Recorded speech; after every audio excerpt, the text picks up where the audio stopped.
మావయ్య గారికి పిండ ప్రదానం చేసే రోజు మీరు కట్టిన రక్షణ కంకణం తీశారు. అప్పట్నుంచే ఆయనలో ఈ మార్పు వచ్చింది స్వామి.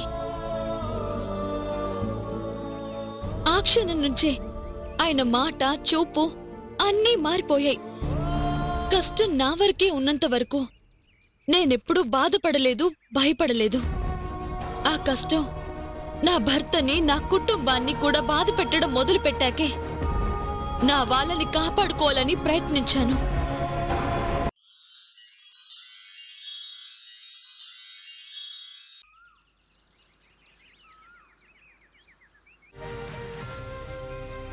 సత్య, నాకెప్పుడు నీ ఒళ్ళోనే పడుకోవాలనుంటుంది. కానీ రేపు మన బాబు పుట్టిన తర్వాత కుదరదు కదా. వాడు నా ఒళ్ళోనే పడుకోవాలిగా. దీని దెబ్బకి నాకు పిచ్చి పట్టేలా ఉంది.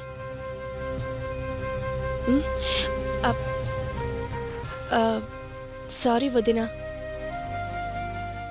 ఎందుకమ్మా? నీ ఎదురుగా సత్య ఒళ్ళో పడుకోవడం తప్పు కదా. ఏం పర్వాలేదులేమ్మా, నీ భర్త ఒళ్ళోనే కదా పడుకుంది, పడుకో. అమ్మా ఊర్మిళ, ఏంటన్నయ్యా? త్వరలోనే నీ సమస్య తీరిపోతుందమ్మా. సత్య నీకు దగ్గర పోతున్నాడు. సత్య నాకు దగ్గర అవటం ఏంటన్నయ్యా? నా దగ్గరే ఉన్నాడుగా. అంటే అదే, ఇంకా దగ్గర అవబోతున్నాడని చెప్తున్నాను. ఏంటన్నయ్యా నువ్వు? సత్య నాకు ఇంత దగ్గరగా ఉంటే ఇంకా దగ్గర అవుతాడు అంటావ్? సర్లేమో వదిలే, ఏదో ఆలోచనలో ఉండి అలా మాట్లాడేశాను. యామిని నువ్వురా.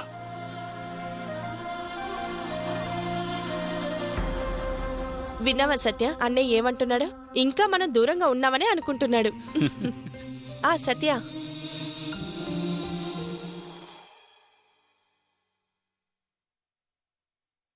ఏంటండి? ఊర్మిళ కష్టాలు తీరబోతున్నాయి యామిని.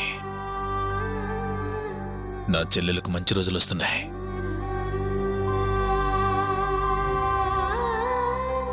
లేని సత్యను ఊహించుకొని తనలా బాధపడుతూ ఉంటే తన కష్టాలు తీరడం ఏంటండి?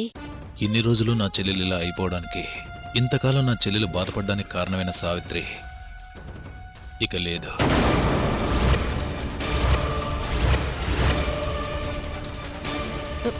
ఎక్కడికెళ్ళిందండి? పైకి.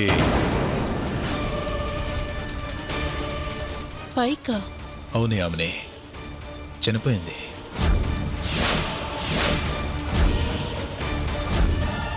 నా చెల్లెలు ప్రేమ కడ్డొచ్చిన సావిత్రి చనిపోయింది కాబట్టి ఇక నా చెల్లెలకి ఎటువంటి సమస్య లేదు.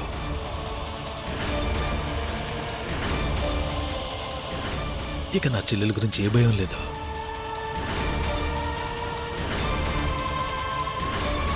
ఇలాంటి సంతోషకరమైన వార్త చెప్దామని వస్తే తనకు ఆ విషయం అర్థం కావడం లేదు.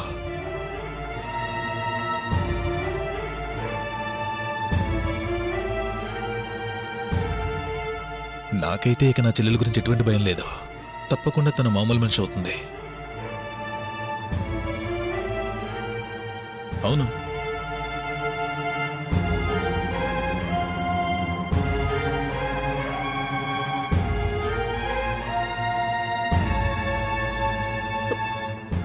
సావిత్రి సావిత్రి చనిపోయిందా?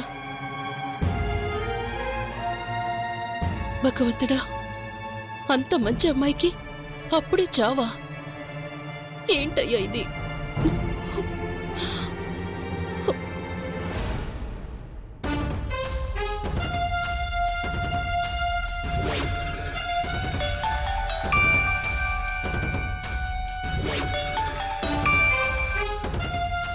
చెప్పండి సార్. సావిత్రి విషయం ఎంతవరకు వచ్చింది? ఇంకా లేదు సార్, అదే పనిలో ఉన్నాను.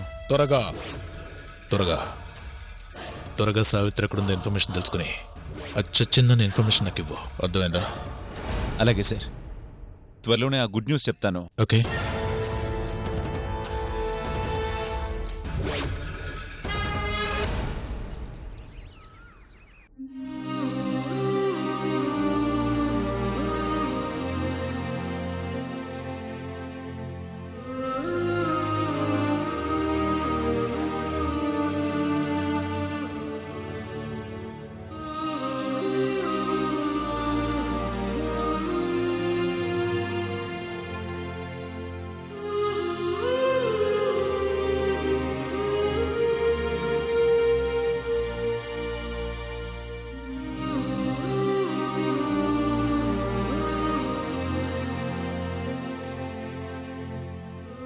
అమ్మా సావిత్రి,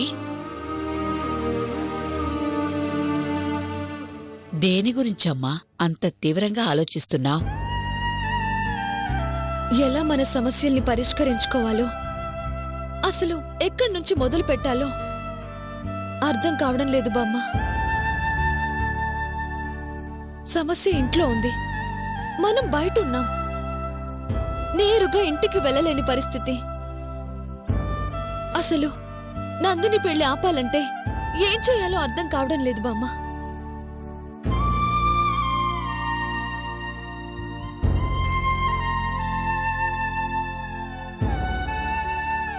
బామ్మ, సమస్య ఉన్న చోటే నేను ఉండాలి.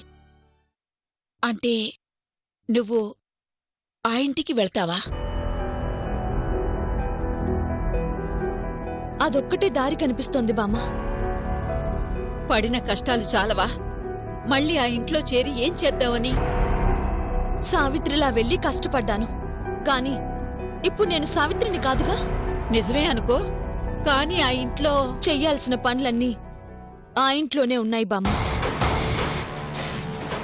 అందుకే నా ఇంటికే నేను పరాయిదాన్లా వెళ్ళాలి అనుకుంటున్నాను.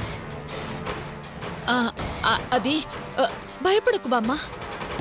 కష్టం వస్తే కన్నీళ్లతో చెప్పుకోవడానికి నేను పాత సావిత్రిని కాదులే.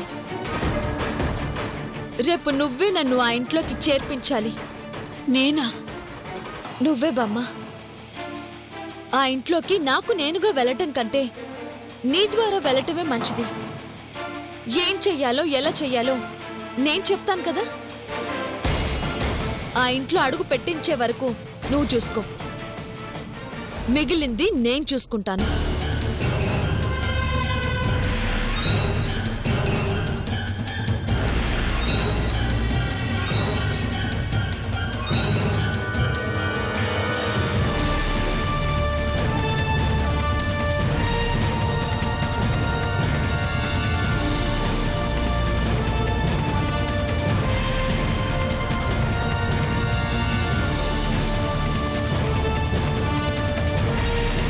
ఏమంటావు బామ్మ?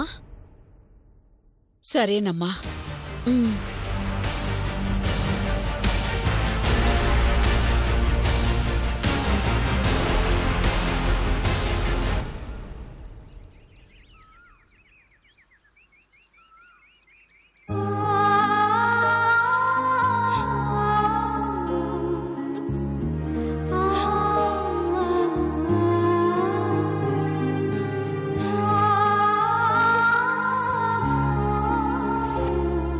ఇష్టం లేని ఈ పెళ్లి చేసుకుని నువ్వు బతకలేవు, నేను బ్రతకలేను.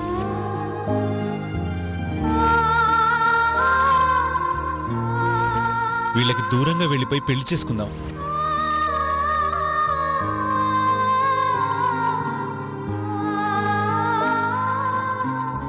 ఏంటమ్మా ఇది? నా కొడుకుతో పెళ్ళని చెప్తే వాడితో పారిపోవడానికి సిద్ధమయ్యావా?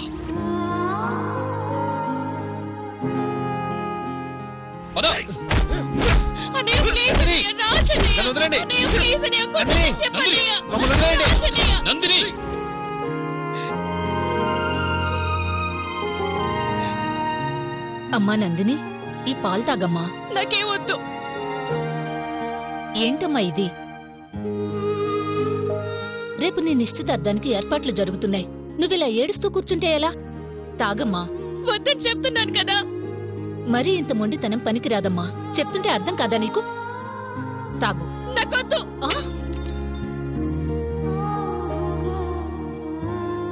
నందిని, ఏంటిది? ఏడుస్తూ కూర్చుంటే ఏమొస్తుందమ్మా? ఏడుపు కాక ఇంకా ఏం మిగిలింది నాకు? నా ఇష్టాన్ని కాదని ఎవరిష్టానికి వాళ్ళు ప్రవర్తిస్తున్నారు కదా. మేం ఆలోచించేది నీ గురించే కదమ్మా. ముక్కు మొహం తెలియని ఆ అబ్బాయిని ఎవరినో చేసుకుంటే ఏం సంతోషపడతావు? అదే భావం చేసుకున్నావనుకో, మా కళ్ళ ముందే ఉంటావు, సంతోషంగా ఉంటావు. బావ గురించి తెలిసి కూడా బావతో సంతోషంగా ఉంటానని ఎలా అనుకుంటున్నావు అత్తయ్య? వాడికేంటమ్మా, మొదట్లో పెంపకం సరిగా లేక దారి తెప్పాడు. మీ మావయ్య మారలే, వాడు మారతాడు. పెళ్ళయ్యాక వాడికి నేను సర్ది చెప్తాగా. ఈ పెళ్లి నాకు ఇష్టం లేదు అంటే అర్థం చేసుకోరేంటి? అర్థం చేసుకోవడానికి ఏముంది? నువ్వే అర్థం చేసుకోవట్లేదు. ఎవరి గురించో మమ్మల్ని బాధపెట్టి నువ్వు బాధపడుతున్నావు. సరే, మేము నీ గురించి ఆలోచించట్లేదు అనుకుంటున్నావు. మరి సత్య నీ గురించి తప్ప ఎవరి గురించైనా ఆలోచిస్తాడా?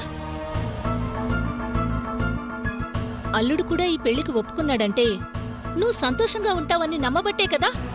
లేదు, ఎవరూ నా గురించి ఆలోచించడం లేదు.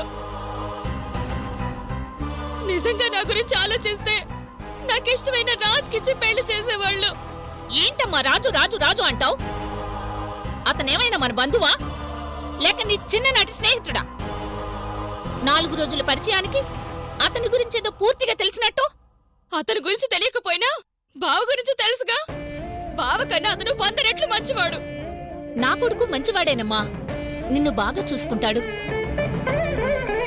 నా మాట విని నందిని, కాబోయే పెళ్లి కూతురివి ఇలా ఏడుస్తూ ఉంటే బావుండదు. నా ఇష్టంతో పని లేనప్పుడు నేనెలా ఉంటే ఏంటి? నన్నెలా వదిలేయండి. చెప్పేది వినమ్మా. దీంతో మాట్లాడమ్మా దీన్ని. నువ్వు ఆగరా, నేను మాట్లాడుతున్నానుగా. నువ్వేం మాట్లాడాల్సిన అవసరం లేదు. దీనికేంటి చెప్పేది? నాతో పెళ్ళని చెప్పారు కదా, అది చాలు. నాతోనే పెళ్లి జరగాలనుకుంటే నా శవాన్ని చేసుకోవాలి. ఏం పర్వాలేదు, నీతో అయినా నీ శవంతో అయినా నేను ఈ పెళ్లికి రెడీ. ఒరేయ్, ఏంట్రా ఆ మాటలు? లేకపోతే ఏంటమ్మా? రేపు మా ఇద్దరికి నిశ్చితార్థం, ఆ తర్వాత మా పెళ్లి. ఇది ఫిక్స్. దీన్ని ఆపడం ఎవ్వరి వల్ల కాదు.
పదమ్మా.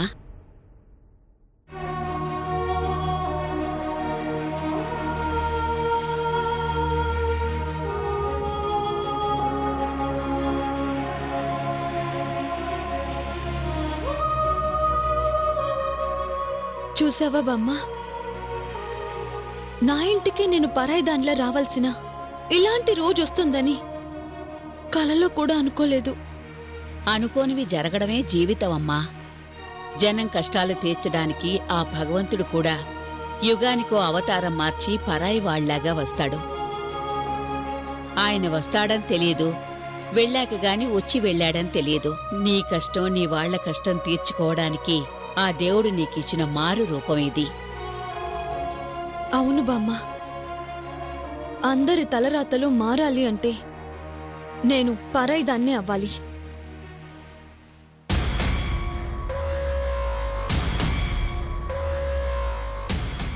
పద బామ్మ, పద.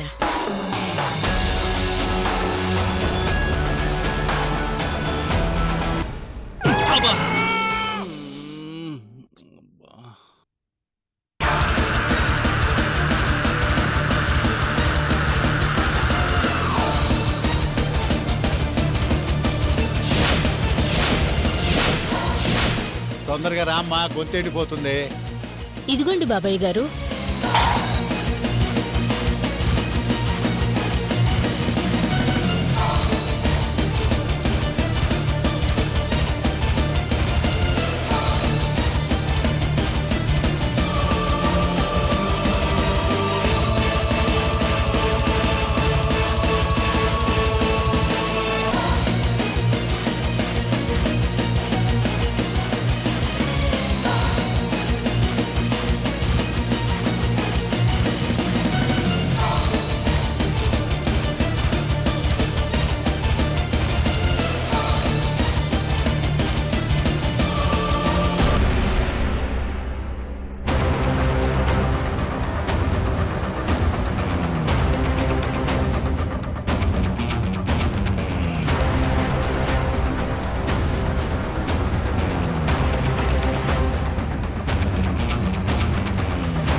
బామ్మా ఎవరు? మనకి బాగా కావాల్సిన అమ్మాయిరా. పేరు స్రవంతి.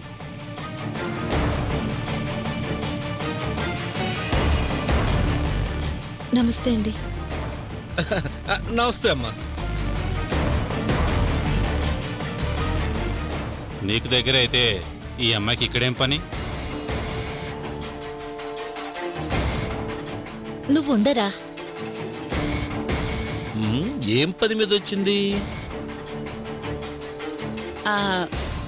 అంటే అది మా ఇంట్లోనే ఉండి చదువుకుంటోంది. అవునా? నేనెప్పుడు చూడలేదే. ఎప్పుడు ఏదో ఒక రీసెర్చ్ అంటూ ఊళ్ళ మీద పడి తిరుగుతుందిరా. అందుకే నీకు పరిచయం కాలేదు. ఏం చదువుతోంది? ఆర్కియాలజీకి సంబంధించి రీసెర్చ్ చేస్తున్నాను. ఓ,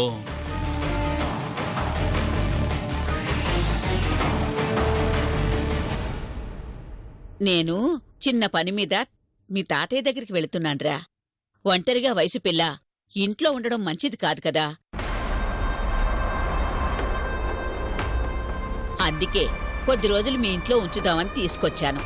అలాగా? అమ్మగారు బ్యాగ్. 4 రోజులు ఉండటానికి ఏముందిలే, ఉండనివ్వు.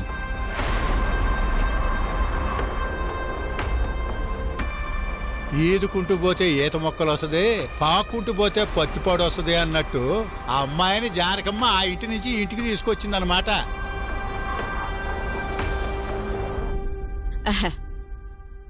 నాకు మాత్రం ఎవరున్నారండి? నా అని చెప్పుకోవడానికి సత్య తప్ప.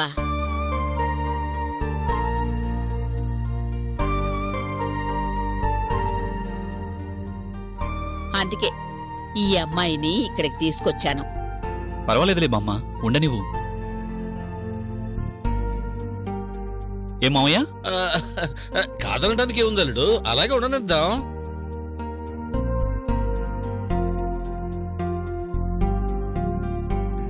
ఇంతకీ ఏదో చదువుతున్నానన్నావు, ఏమిటమ్మాది? ఆర్కియాలజీ.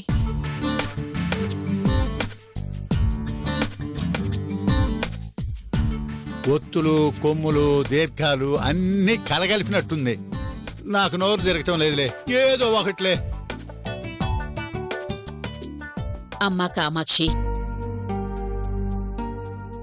అమ్మాయిని కొంచెం జాగ్రత్తగా చూసుకోమ్మా. అలాగే జానకమ్మా. ఇంట్లో ఆడపిల్లలు ఎవరూ లేరా అండి? ఎందుకో?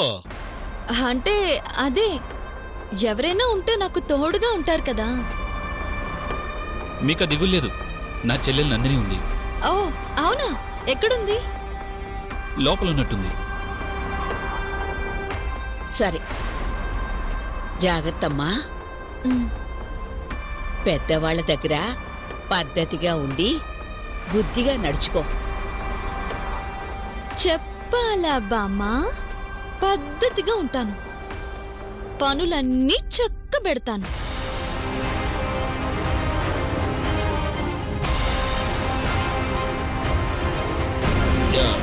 ఏం పనులు? ఇంటి పనులండి. బామ్మగారు అడగగానే కాదనకుండా నాకు షెల్టర్ ఇస్తున్నారు. మీ రుణం అలా అయినా తీర్చుకుందామని.